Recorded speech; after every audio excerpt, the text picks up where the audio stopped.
Magandang araw po sa inyong lahat. Ako po si Angela Lopres.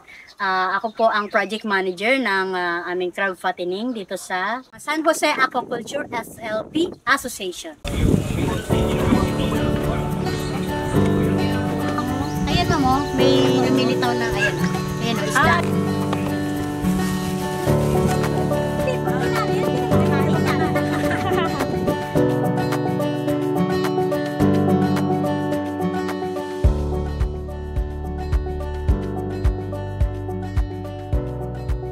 Crab fattening po kasi ay isa sa in-demand ngayon.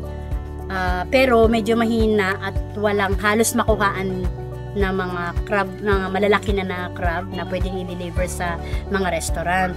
So, kaya ito yung naisipan namin na isuggest sa DSWD sa kung anong mga ahensya ang pwede makatulong sa amin na maturuan kami kung paano ito gawin. So, yun nga po, naumpisahan na po na maturuan kami ng BIFAR sa tulong po ng DSWD at na masuportahan kami sa puhunan. So, ito po, ang pinaka ano po nito sa harap, sa unahan, ay na magkaroon kami ng restaurant at floating restaurant, ma'am. So, mapadami pa po namin to para sa amin kukuha yung mga ibang restaurant at saka maging ano po to, tourist spot ng mga dumarating dito sa atin sa Palawan. Para po sa amin, yung nakikita namin na parang problema na pwedeng tugunan ng aming crab fattening is yung pag-supply po ng mga matatabang alimango. Kaya ito ay napili namin na paramihin para sa dito sa buong Palawan hindi nakakapusin ng pag-supply ng matatabang alimango.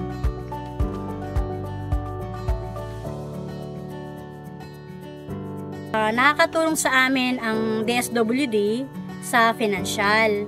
At doon naman po sa BIFAR, si kay Sir Ferds, siya naman po yung tumututok sa amin para matulungan kami papaano ito iset, buuhin yung aming crab fattening, pati ang aming milk fish or bangus.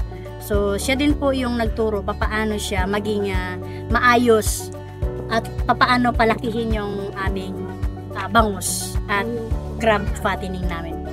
Ang ina-expect po namin sa WPU ATBI ay matulungan kami na magkaroon pa kami ng ibang training para sa aquaculture na related po dito sa ginagawa namin. At sila po yung mag-promote ng aming produkto at sa loob at labas ng Palawan at Pilipinas. At magkaroon din po kami ng logo. So, yun po ang aming ina-expect para mas mabilis po naming maibenta ang aming mga produkto.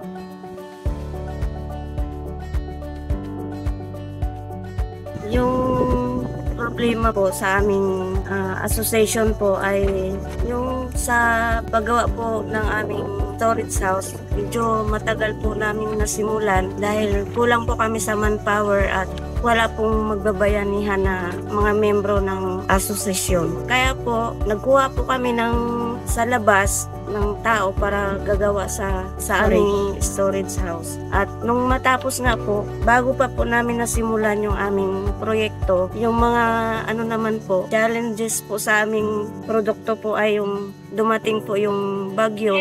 Nalubog po yung aming cage ng aming mga alimango at doon po unti-unti pong namatay po dahil po yung tubig po na puro tabang na po.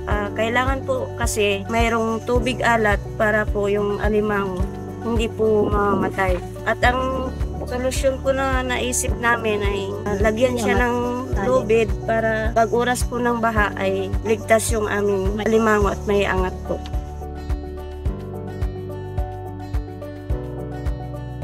Magandang hapon po. Ako nga pala si Bonifacio Paredes Jr.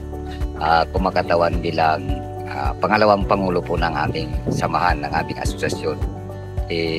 Kami po ay lubos na natutuwa sapagkat natulungan po kami ng BIFAR at saka ng DSWD na kami ay magkaroon ng kaunting puhunan para sa aming panimulang project. So ito naman po ang aming project na ito sa kasalukuyan ay amin pong isinasagawa at nais po namin na mapalawak pa po itong aming project para nang sa ganun mas marami pa ang magiging income o kita ng aming sinasagawang crab patining. Ganun din po sa ating bangus po, ma'am. Ang kagandahan doon kasi kumbaga tulong-tulong po kaming lahat sa aming project na ito. So yun lang po, ma'am. Maraming salamat po.